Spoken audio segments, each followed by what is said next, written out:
And we're back with episode 6 of The Mark and the Shark. And this one's kind of be a mixed bag. We're going to go over a few things from a few different things. And we'll get this ball rolling here. How you doing today, Shark? I'm doing good, hanging in there. I've had a bit of a crazy week, but everything hopefully is starting to stable out soon. Hey, I always like to hear when my friends are doing well. So let's hope that you have a better rest of your week and we'll get jamming on this. So we both watched SmackDown. We're not going to do a full hour-long breakdown of SmackDown this time. We want to talk about some other stuff. So, what stood out to you most at SmackDown? How would you feel about Sami Zayn coming out and officially joining SmackDown? It's definitely going to be interesting to see how he does. I really want to. I like Sammy. I want to see where this is going to go. Are they, setting up something with, like, I guess, an offshoot of the Bloodline, him battling with the MFTs? I'm really excited about it. I thought it was a good match, actually. Interesting. I feel sorry for Solo. Yeah. What I like him. Again, it's but in a way, I kind of feel like it's a step down for Sammy. It's kind of a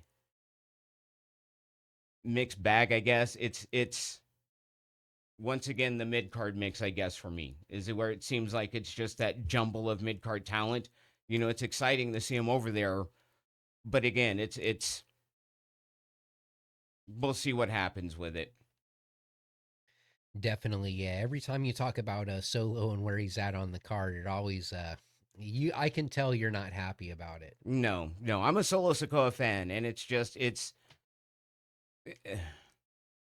I don't know if they what to do with him. It seems like he was definitely something different than Jacob came along, and it really kind of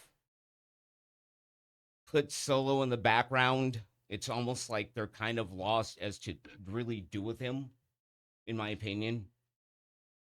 So it's really hard being a fan of his. I really want to see him start going further up the card, but again, it's the whole kind of lost at sea thing that's happening with him for me.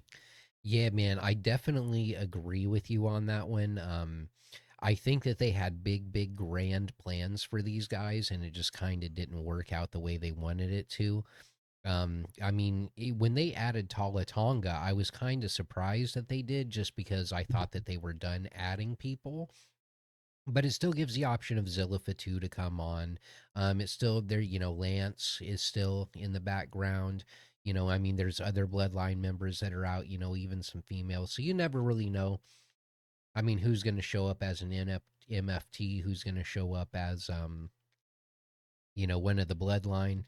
Um, the thing I don't like about this whole deal is that Sami Zayn was just going, talking about, carrying Cross, and their whole thing was that Sammy will never be world champion. And now he's coming after Solo's U.S. championship. They just, that is just a complete blow off to me. I didn't like it because it doesn't continue a story. It just started a new one. And we all know how I feel about carrying Cross. I wish he was still with us. And I think that that's a valid point right there. And I don't know if they were planning on carrying on more with between him and Cross. It's unfortunate of the situation that happened with Carrion. Hopefully they'll bring him back soon. It'd be nice, but it just seems like we really have nothing for Sammy, so we're going to kind of put him over in SmackDown and have him with this now. So it's kind of one of those we'll just kind of group these people together. And in all honesty, it kind of seems like that was a lot of the programs lately. I guess it's just, ways of getting more talent. They have more cards to fill. So I think, in all honesty, you're going to start to see a lot more storylines really get convoluted because they're trying to get, more bang for the buck, so to speak. Definitely.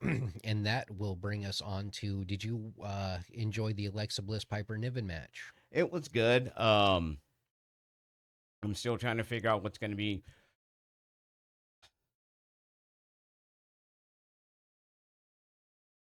I guess again, it's one of these mid card things for me. What's your thoughts on it? I think that they're trying to set up something with the Secret Hervish trying to go after the tag team champions. Uh all I'm gonna say about Chelsea Green is watch NXT, brother. I know you missed it, but I'm gonna need you to watch because I think this is just filler to keep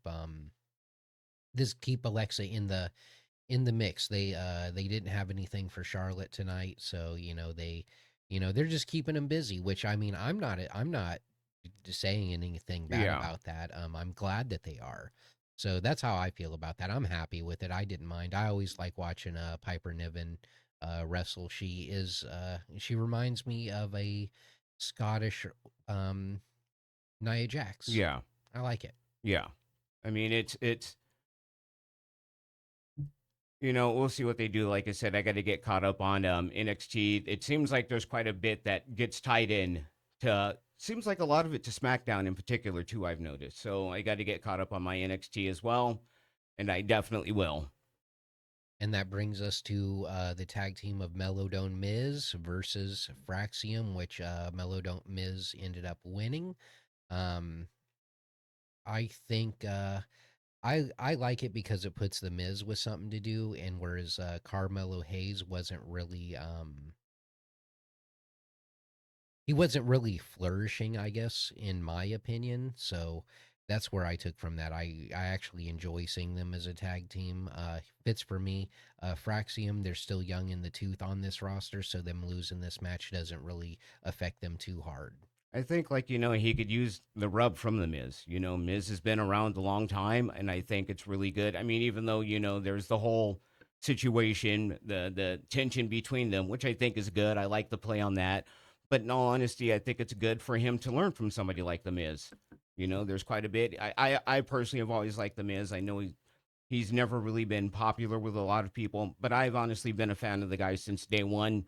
Everything I've read about him, he's a really good guy, and I'd like to see him eventually get back in some type of title picture of some kind. Well, this is the title picture they're going for is the tag titles, so he can add to that legacy.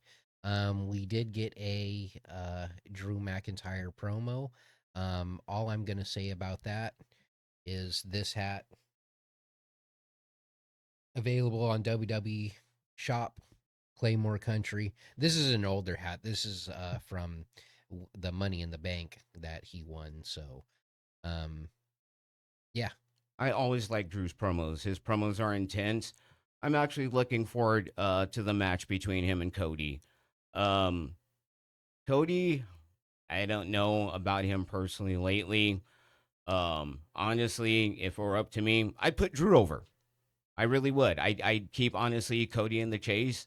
I'd like to see Drew get a championship again myself personally. I think it'd be great.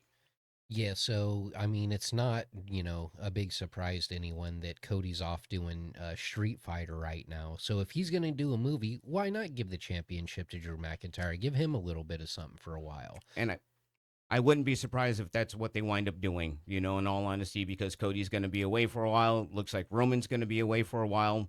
So why not, give Cody, have him put Roman over, or not Roman, but have him put McIntyre over. I think it'd be great. Street Profits DIY. That, as always, is a great match. Street Profits, great tag team. DIY, great tag team. Street Profits won. The DIY is to the point now of being a heel team, so it doesn't really matter if they win or lose because they're the bad guy. So I'm fine with it. Always enjoy watching it. Thank you for the match, guys. This was actually a really good tag match. All four of these guys continue to impress me. I'm a huge fan. I love it. I really, like I said, I want to see DIY be tag champions. I really do. Really love to see them come out on top with the tag titles personally. It'd be nice to see them with a run. It really would be. It's honestly nice to see them. They're really starting to solidify the tag team divisions again. It's really nice to see, tag team wrestling, something I've always been a fan of. And it's really nice to see that they're getting teams again and they're really starting to get really good teams. That's what I'm enjoying. It's as a longtime fan of tag team wrestling. Hey, Triple H, thank you for starting to get it back there again. Thank you. Well, that match was so good it got two thank yous from us. All right, so Sami Zayn, Jacob Fatu, and Jimmy Uso. I'm sorry, Sammy Uso, Jacob Fatu, and Jimmy Uso defeated the MFTs. Which the MFTs are not really whole until I can get my guy Tama Tonga back in this roster lineup. Why do they keep doing this to my guy? I mean, don't get me wrong. I love, Sammy. I love Jacob, but it's just like poor Solo. I mean, they give him this group, and you think that they would. These are pretty tough guys.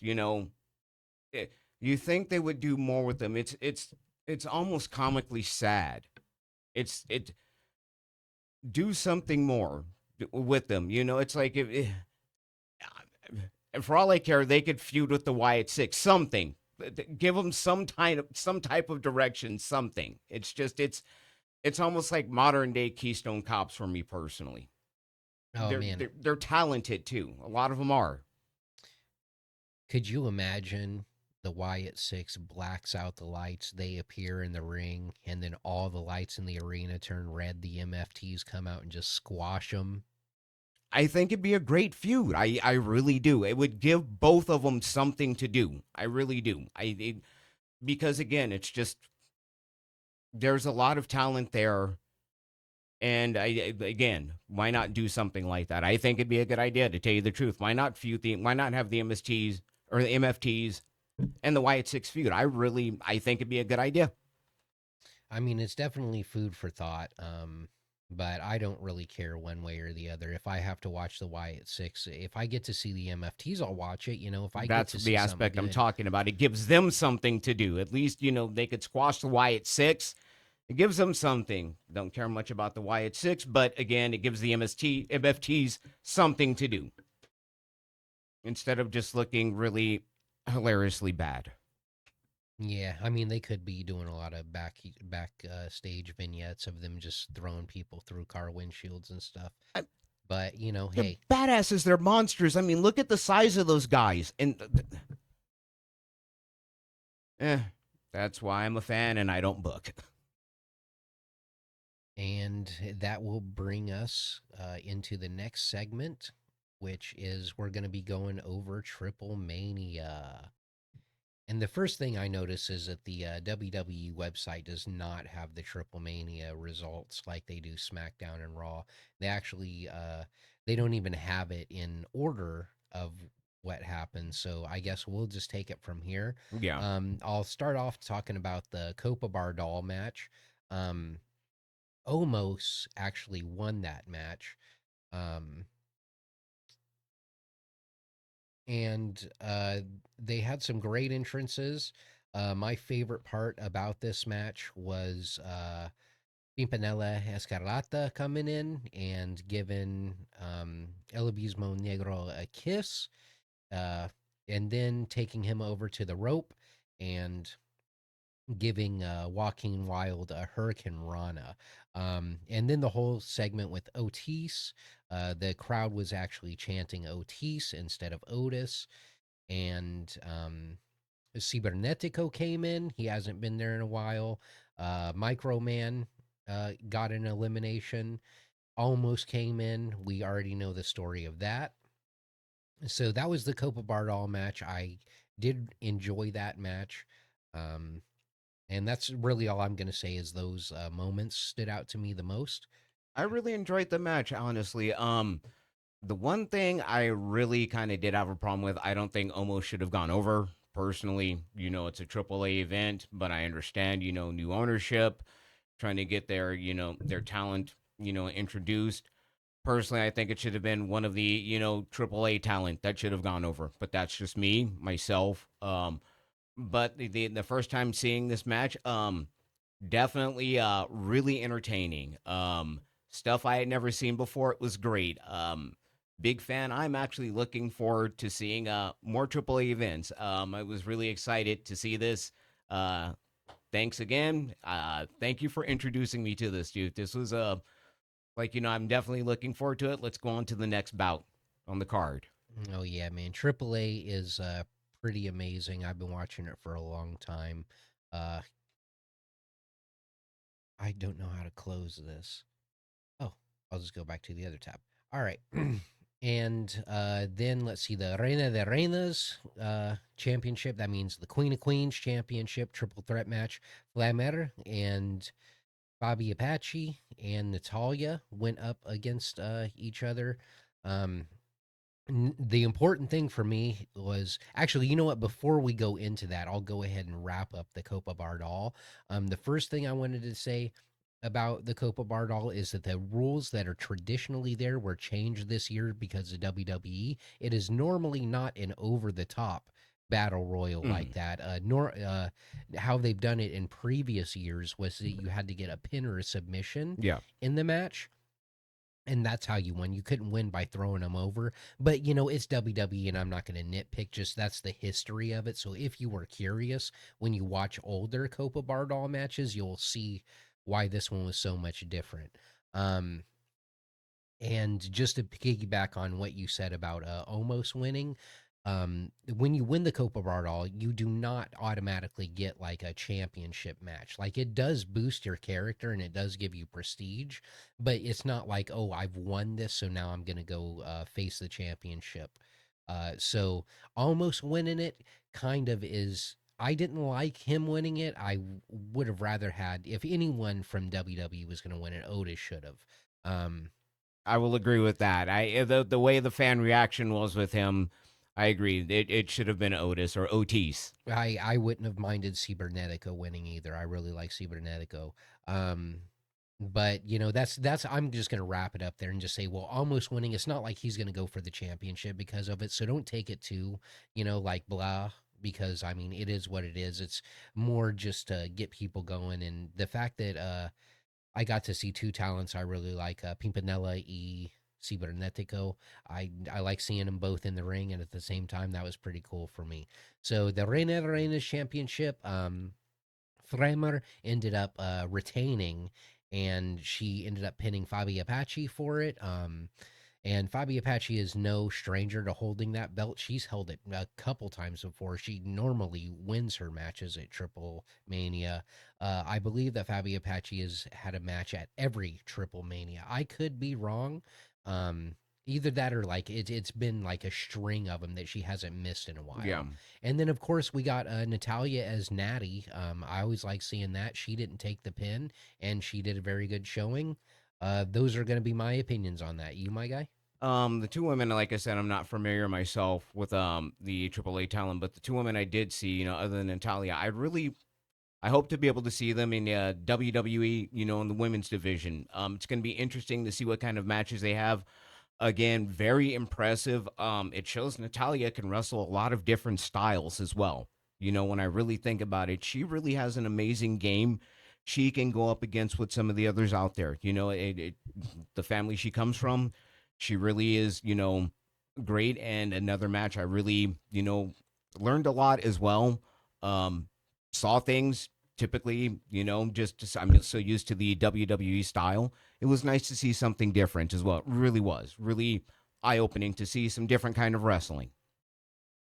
And then we'll take a little shortcut and we'll talk about Conan being inducted into the AAA Hall of Fame by Rey Mysterio. The only thing that really stood out to me about that was when he was talking about his family and stuff. He was said, Rey Mysterio, and then he told said Rey Mysterio's wife's name, daughter's name, and Dominic's government names. He didn't call them Mysterios; he called them Gutierrez. Yeah, So that stood out to me.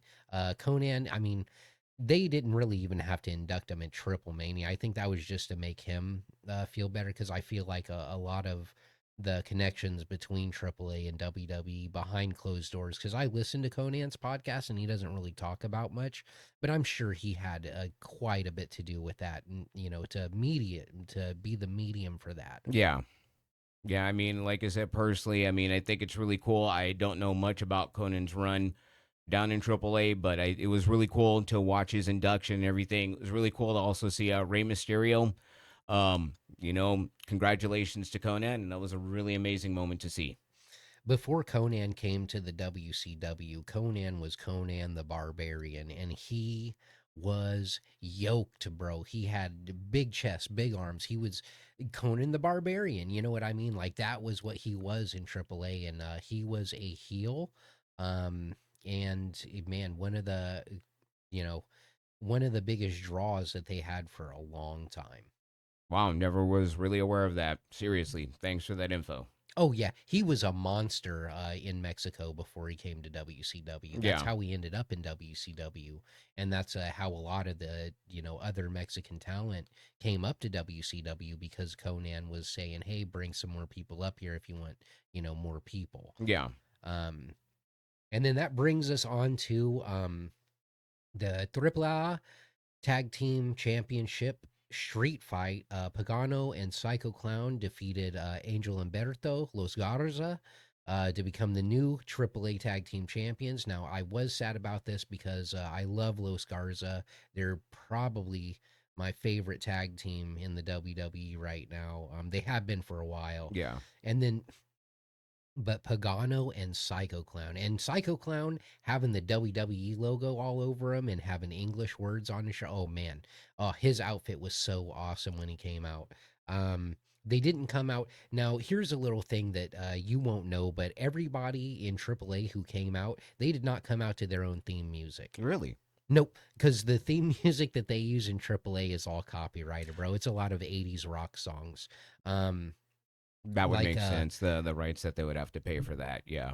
I think I'm not sure if it's Laredo Kid who normally comes out to rock you like a hurricane, but that's the kind of music that a lot of these guys come out to. Yeah. Um, so you didn't get to hear Psycho Clown's actual music, but Hmm.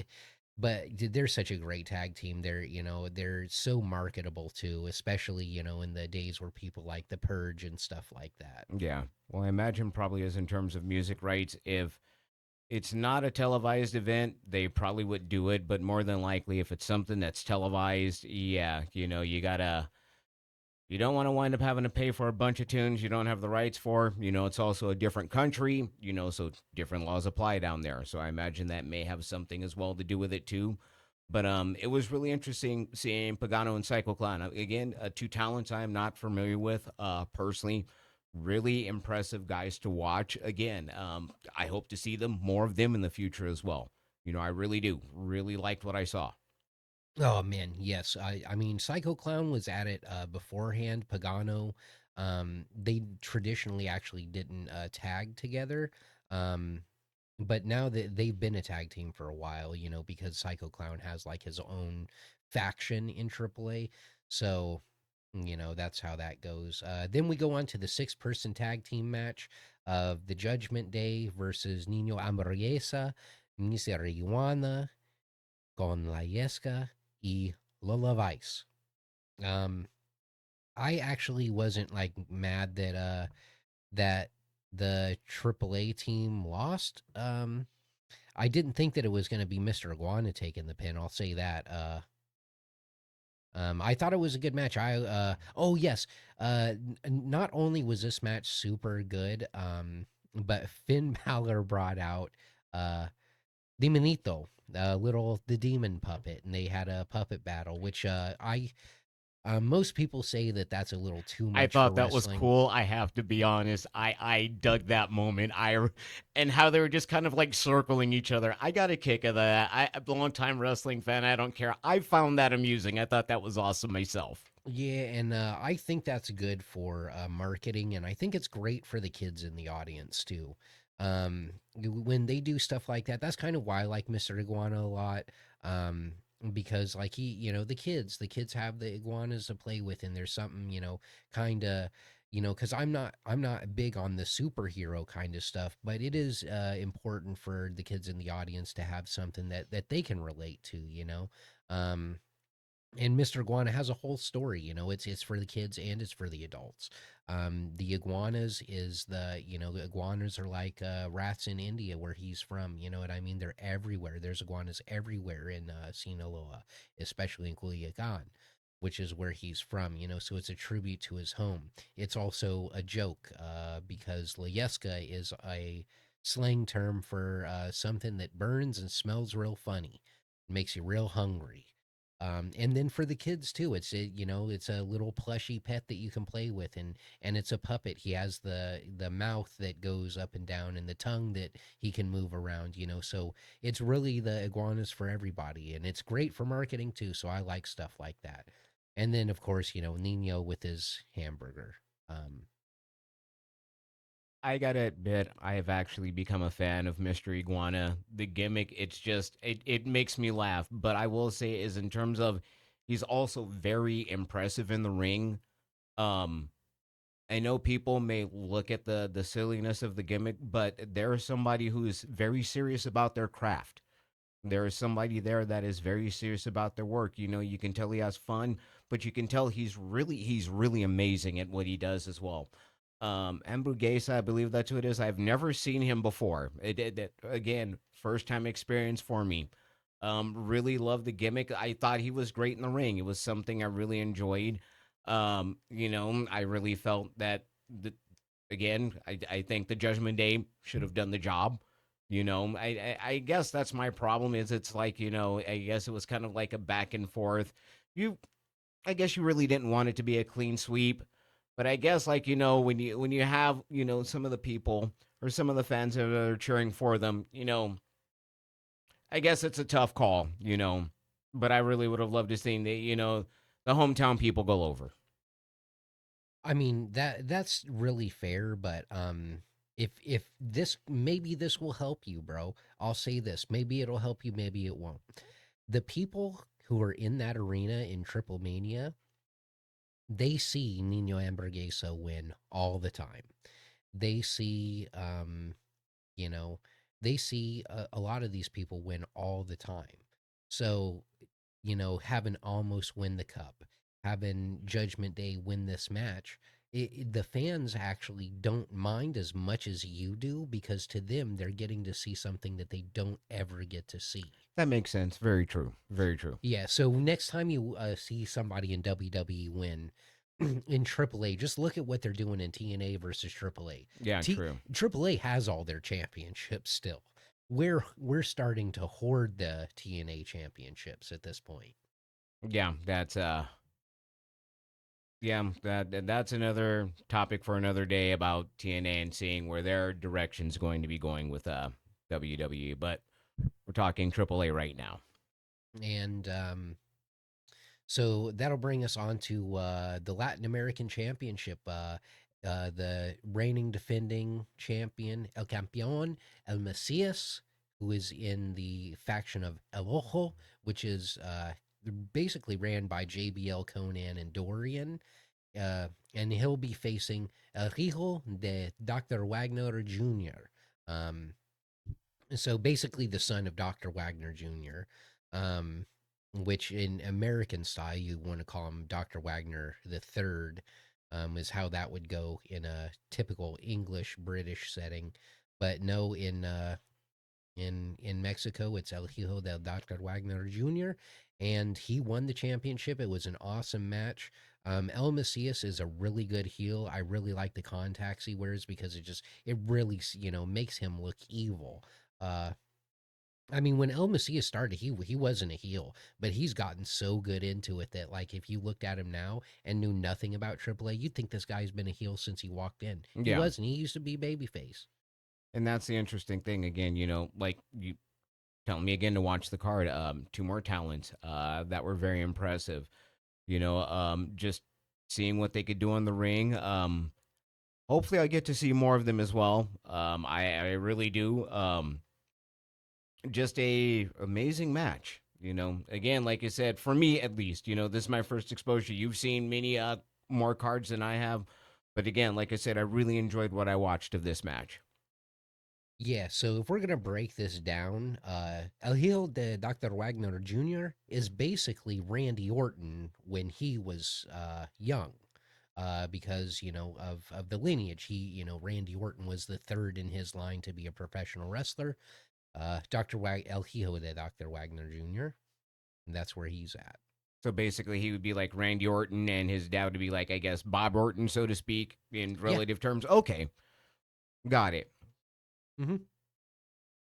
And then that will go ahead and bring us up to the AAA Mega Championship Fatal 4-Way match. El Hijo del Vikingo defeated Dragon Lee, Dominic Mysterio, and El Grande Americano. So, what I want to say about this match is when you were talking earlier about AAA talents not winning in this match, the first thing I thought was, well, El Hijo del Vikingo just beat three WWE talents in a match. So, I mean, that really cancels out the other two matches to So that's what I me. was thinking, like a back and forth, because you did have some AAA talent going over, WDB and back and forth, thinking about it, of course.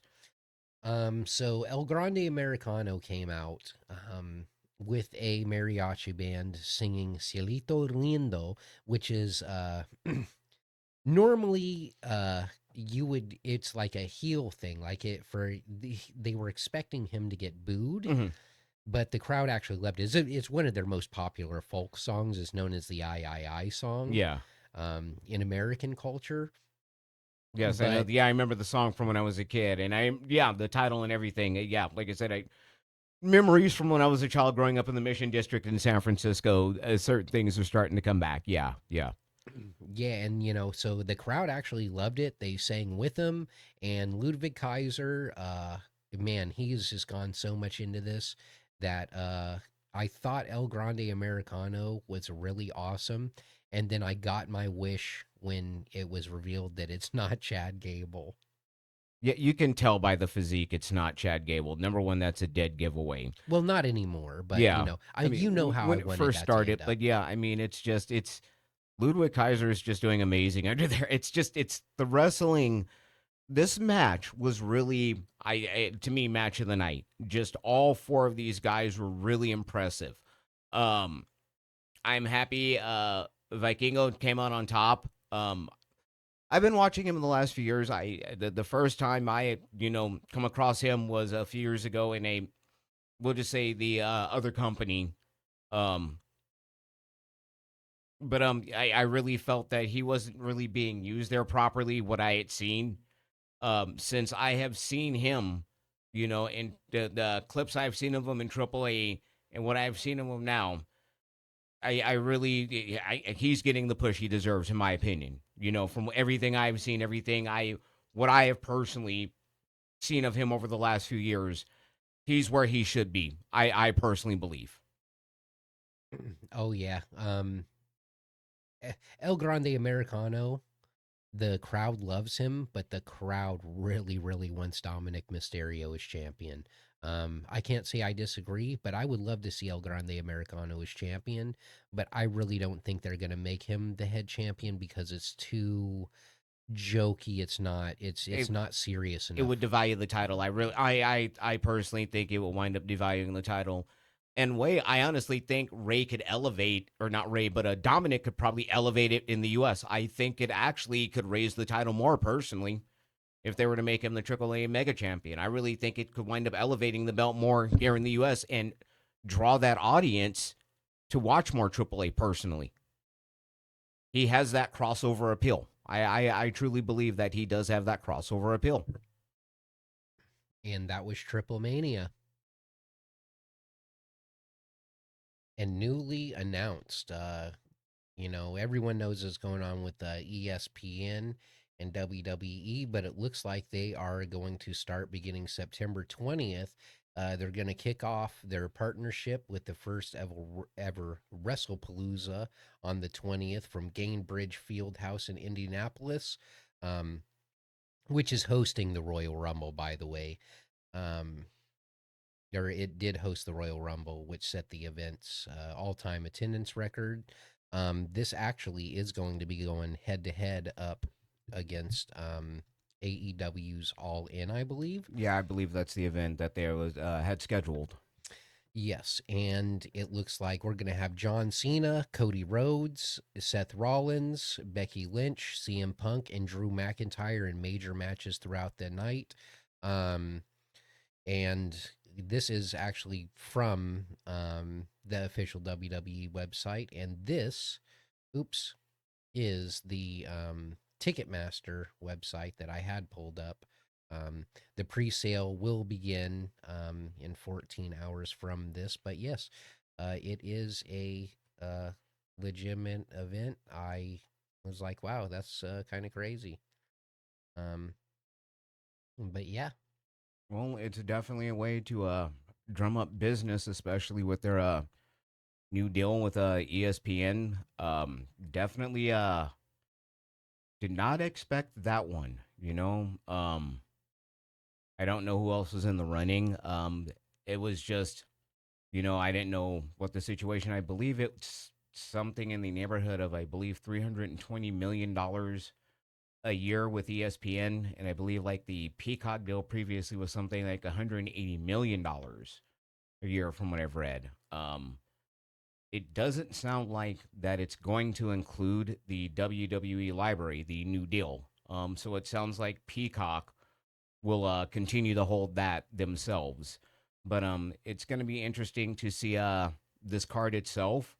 I'm curious as to see who's going to be going up against who. I mean, it's like, if they have it doesn't look like they have like matches determined yet. So I imagine they'll probably start getting that set up probably over the next few weeks over SmackDown and Raw. So it's going to be interesting to see what how they get it going. yeah, simply because I don't know enough about any of these rules or anything, I'm just gonna leave it as is and just say no comment. The more people that watch WWE, the better for me. I like WWE. I like the big crowds in WWE. So really, whatever gets anyone to be a fan or to create exposure, I really don't, have any feelings about them. Just like, cool. I hope that brings more eyes to the product. Um, and that did bring some curiosity to me, just wondering how much is this all going to cost.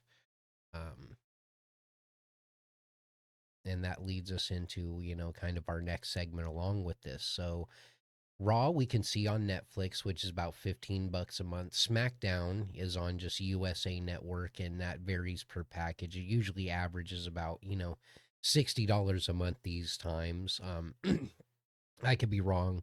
NXT, you can watch that for free. Main event is gonna still be on Hulu, according to um, an AI deep search, and Level Up will be on Peacock, which is $5.99 a month.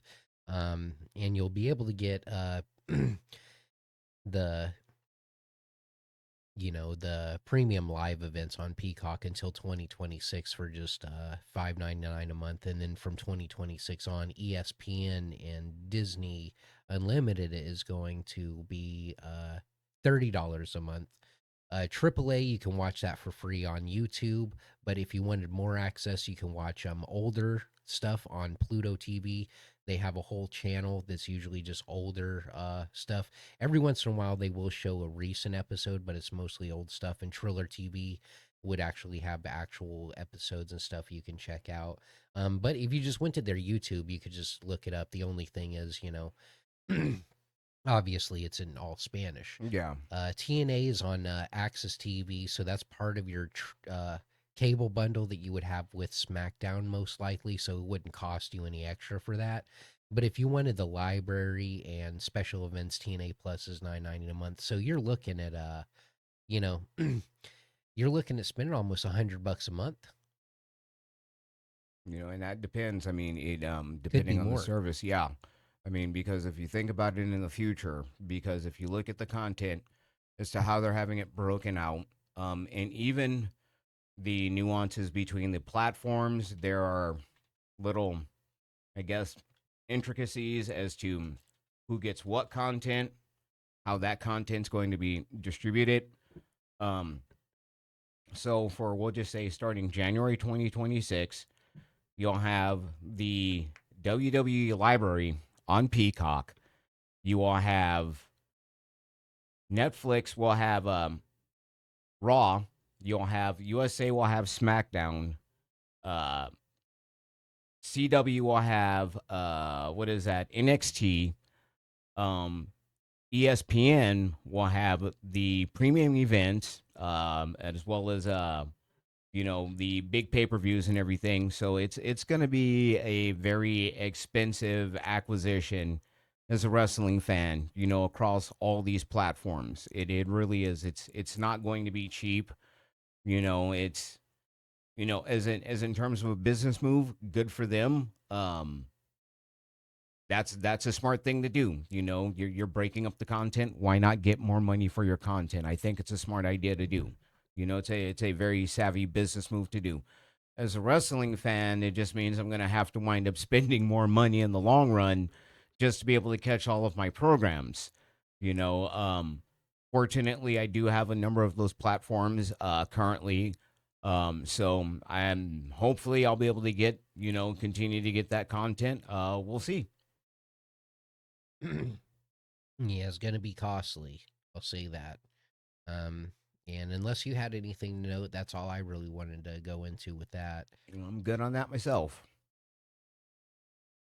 All right. Well, then that brings us into um, our next little segment here. Will be a little sentimental today, and we'll bring this up. So it looks like on Stephanie's Places and on Raw, it came out that Naomi Trinity Fatu is pregnant and she is having a baby. But Congratulations. yes, congratulations, super congratulations. And then as far as the news with inside that goes, now the championship has been vacated. Um, I actually don't even remember if a solution to this has been found. If they said they were going to have a tournament, I'd say they're probably going to, or it's going to be like some fatal four way or maybe a ladder match or something. Perfect thing to lead into the upcoming card, Wrestlepalooza. Actually, yeah, that ain't That actually would not be a bad idea. If they're thinking about that, they could basically set up a tournament on both shows, or I'd set up a tournament, what is it, on Raw, and basically have the final match at Wrestlepalooza. yeah, I mean, any way they do this, it doesn't matter, because it happened on a good note. You know what I mean? It happened on a positive. Yeah, So, it's nice to see, even though the title has to be vacated, at least it's for a good reason for a change instead of, a talent being injured or, something, a career ending injury. At least it's something, that's positive for a change. oh yeah, the crowd was chanting "Baby Uso," and yeah. So and this behind us is just I wanted to put something on screen. This little screen grab from Naomi's Twitter page at the Trinity underscore Fatu. Video of the crowd chanting "Baby Uso," which I'm not going to play because I don't understand copyright. And then her saying that the heifers better throw her a bomb baby shower too. So hopefully, um, maybe around that time happens, we'll get some Instagram photos and stuff, and we'll get to see how that goes. Just with the amount of money that most of the talents there make nowadays, and with as many people and as many family members as she has, she's probably going to have one of the best baby showers anyone could ask Oh, yeah, for. I've recorded in history at this point, to be perfectly honest, more than likely. Definitely. Um, and yeah, that's really all I got to say about that new women's champion. At least Naomi didn't get beat. Exactly, exactly. It's going to be interesting to see when she comes back. It will be. We'll see who'll be holding on to her title, and she's going to be back to get it. Next segment, a new segment that we came up with, and hope maybe we'll just do this as its own standalone video. But for now, we're going to toss this one in here. Our new segment, booked beyond time. This is where we're going to be taking wrestlers from different eras and having a matchup and then seeing what's going to go on with them. For this one, what we did was Roman Reigns and Bruno Sammartino. Two guys, definitely generations of theirs. Bruno Sammartino, long staple of the 1970s, 80s as well, working long time for Vince McMahon Sr. in the New York territories, known from, New York down to Pennsylvania. Definitely a legend. Then you have, of course, Roman Reigns, um, legend of today, superstar. It's definitely going to be interesting to see how these two legends from their generations, how they'll match up. And we went ahead and we asked a alternate source. We asked a AI, what do you think would happen if this matchup happened? And um, this will be the result. Um, go ahead and read it out to you. Uh, so we're gonna open up. They circle cautiously. Roman tries to impose his side with a shoulder tackle, but Bruno does not budge. Bruno fires back with a bear hug attempt, immediately showing he wants to test Roman's strength. Roman breaks out and smirks, but Bruno shows no intimidation. And that is how the first start of the match, it's basically half and half, which is what you would assume, right? Yeah, I mean, it would be basically it'd be a filling out process. There'd be a lot of circling each other, a lot of lockups. I would definitely say that Bruno would have to look up to Roman. Roman is a pretty big guy. It would definitely be a test of strength beginning in the match. It'd be interesting to see who the crowd would actually be cheering for. Also, depending on where the match would be taking place too, as well.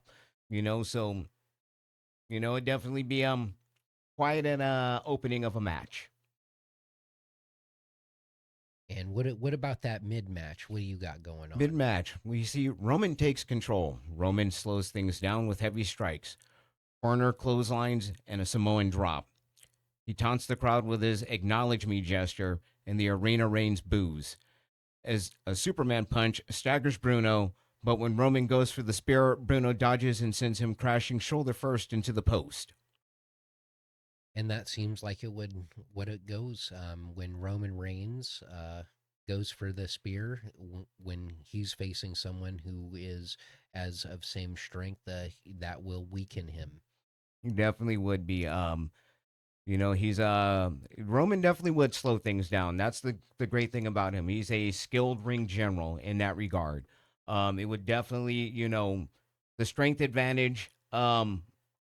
Really, I think it'd be a toss up, to be perfectly honest with you. Bruno is definitely a very strong guy. Then again, so is Roman. It'd be interesting. Roman would definitely, have him in the corner. It'd be interesting to see how Bruno responds. Definitely. Um, and then the third part of the match is Bruno lights up the crowd with his signature European style. Roman Reigns coming out of the corner. He's going to hit him with some rapid fire punches. He'll hit him with a backbreaker and a powerful overhead slam. They think he's down, but Roman kicks out of the two, just proving how tough he is. Then they trade strikes in the middle of the ring. Roman's hitting Bruno with forearms. Bruno's hitting Roman with clubs to the chest, and no man is backing down. This is the center of the match where you see both guys. They are, you know, they're really getting to it. They're trying to test each other. They're trying to come back and get this win. And how does this win go, Shark? Right here, we see the climatic finish. Roman lines up for another spear, but Bruno counters with a spine buster like slam. Bruno transitions straight into a crushing bear hug, wrenching Roman's back with old school intensity. Roman fights, nearly breaks free, but Bruno tightens the hold. After a long struggle, Roman fades and the ref calls it. So we got the result that was given to us as Bruno Sammartino winning with a submission bear hug. Um, let's see, but Roman didn't tap out. He passed out in the hold. So it's protecting his aura, but it's also putting Bruno over as the man of wrestling. Bruno's celebrating. He's shaking hands with the fans. Roman slowly getting up. The commentary's really driving home the narrative that the Roman Reigns is the tribal chief of his era. But when it comes to pure toughness and resilience, nobody could surpass Bruno Sammartino. It's not framed as Roman looking weak, but as Bruno's old school strength being simply too much for anyone, even a modern powerhouse. I agree. And that was one heck of a show. We got 56 minutes of content putting out. We tried to quicken up the show reviews. We wanted to kind of mix it around. We're still working on the channel. We're still working on everything that we're doing here, but we're happy for the support. Like, subscribe, leave a comment. Thanks again, folks, and we'll see you soon.